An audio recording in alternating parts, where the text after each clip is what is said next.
Matthew 7:24.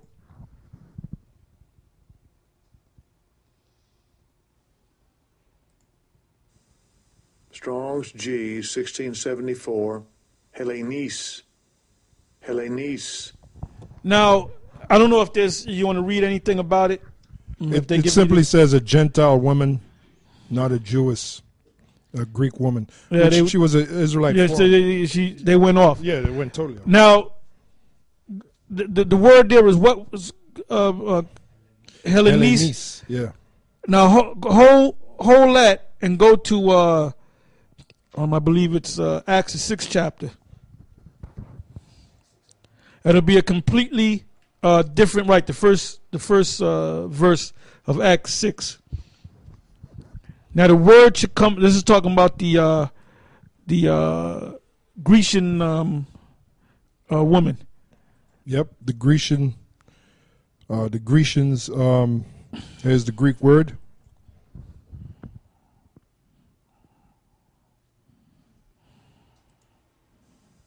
Strong's G 1675.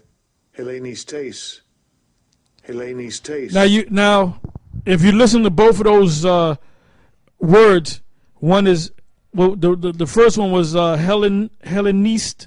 Yeah, Hellenist. Hellenist. Yep. This one is Hellenistes or Hellenistas. Mm-hmm. Now read the passage. The scripture? Of the scripture. And then you're going to read the definition first. See what it says right there. Okay. Let me go back.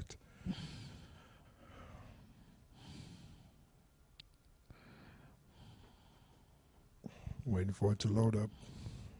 So you got these other Israelite groups that don't go deep, and they'll come across the scripture. Well, that was a white woman right there. Yeah, they're regurgitating what they learned in the past. I was supposed to just read the definition then. Yeah. Well, since it came up, read the whatever. Okay. All right. Here we go. Hellenistes or Hellenistas, a Hellenist, one who imitates the manners and customs or the worship of the Greeks and use the Greek tongue.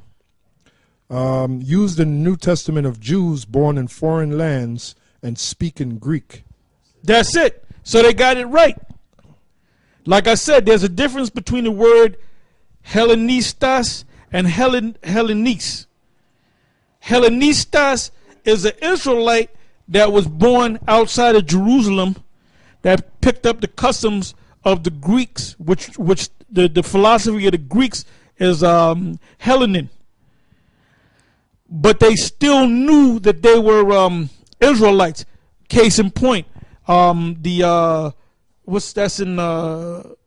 that's in Maccabees. I think it's 2 Maccabees 12. The Spartans, the Lacedaemonians. The Lacedaemonians are Israelites, which another name that they had was the Spartans. Like if you saw the movie, which everybody saw that movie 300, they showed King Leonidas with that long black bushy beard. They should have got Denzel to play King Leonidas. They were showing you that they were Israelites with that beard. Because when did the Greeks grow beards? Those are Israelites. That's right. And then he spoke of the Athenians. He said those boy lovers. Because they were Edomites, and some of them were Jake that just wanted to be a bunch of damn flaming faggots. You know? Yeah, that came from Acts 6:1, which says, in those days, when the number of the disciples was multiplied, there arose a murmuring of the Grecians against the Hebrews, because their widows were neglected in the daily ministration. Yeah, those are Israelites from foreign lands. And that shows you how, Jake is funny, man. Yeah, you wasn't born here. You wasn't circumcised. You got circumcised when you were 30 years old. You really ain't no Israelite, And what cuts them is Abraham. Abraham got circumcised at what, 99 That's right. years old? That's right. Yep. So that's Jake. But anyway, that went a little bit off the point, but we had to go into that. We had to dig into that, All right, go ahead. Mark 7:26. The woman was a Greek, a Syrophoenician by nation. What we had to do, we had to chawar that, right? Yep. It says, and she besought him that he would cast forth the devil out of her daughter. But Yahushua said unto her, let the children first be filled. Who were the children to first be filled? The Israelites that were born in Jerusalem, that were circumcised on the 8th day, sons who are dressed in the Israelite garbs. So that's talking about the ones that knew that they were Israelites. In other words, Judah, to give you an understanding. They were also known as the circumcised. They came up against the uncircumcised. Go ahead. For it is not meet to take the children's bread and cast it unto the dogs. Now you might say that and say, well, wait a minute, that's got to be talking about crackers. Well, do you know that the Most High referred to Israelites as dogs too? All right? Dumb dogs. He called the pastors dumb dogs. Go ahead. It says, and she answered and said unto him, yes, Lord, yet the dogs under the table eat of the children's crumbs. And he said unto her, for this saying, go thy way, the devil is gone out of thy daughter. And when she was come to her house, she found the devil gone out and her daughter laid upon the bed. That was verse 30. Right. Right. So that's basically that was it. You know, the main thing was Yahushua was going around healing and casting out devils.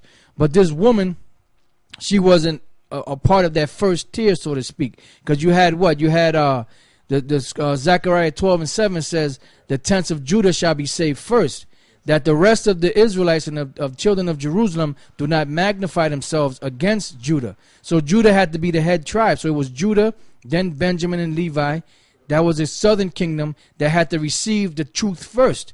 Why do you think Yahushua went, to where he went to? He could have just went straight directly to the Israelite foreigners, but he went first to Judah, Benjamin, and Levi. That was according to prophecy. Right, and that was according to prophecy. Now, when they were sealed, now it was time to go amongst the other nations to gather the Israelite foreigners that were scattered among them. See, that's the mystery of the Gentiles that salvation was given to, which a lot of you people out there don't understand, and even some of you guys that call yourself Israelites don't understand. Yes. I got a scripture for you. To back you up, this is John 10:16. This is what Yahushua said. And other sheep I have, which are not of this fold. Them also I must bring, and they shall hear my voice, and there shall be one fold and one shepherd. So basically that's the words of Yahushua. He said, and other sheep I have, which are not of this fold, meaning the Jews, like Elder Ramlab was explaining to you, the Israelite foreigners, them also I must bring, and they shall hear my voice, and there shall be one fold and one shepherd. Yep, one fold and one shepherd, meaning one nation. And that division between the Jews and the Israelite foreigners, that's going to be done away with in the kingdom of heaven. Because we're going to have one nation, and we're going to have one king too, because in the book of Ezekiel it speaks about King David coming back as our king. So we're going to have one king, the heavenly king, of course, Yahushua. Then we're going to have our earthly king, King David, and we're going to have one nation. There won't be no division between Judah and Ephraim like there was in the prior time.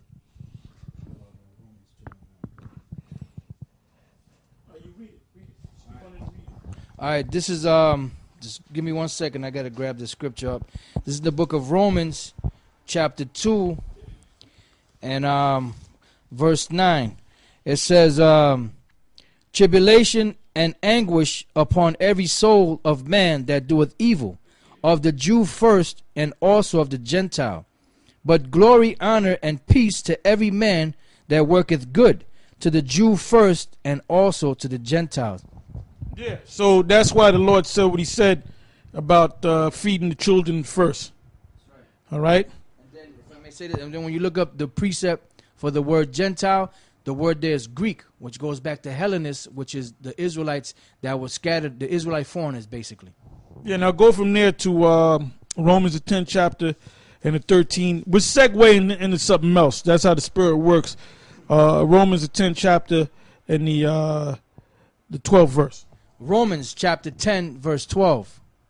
It says, "For there is no difference between the Jew and the Greek." Hold up. Did Paul made the Greeks equal to the Israelites? The Greeks were Israelites in a Greek state of mind that knew that they were Israelites. Remember, you have two types of Israelites outside of the believers that were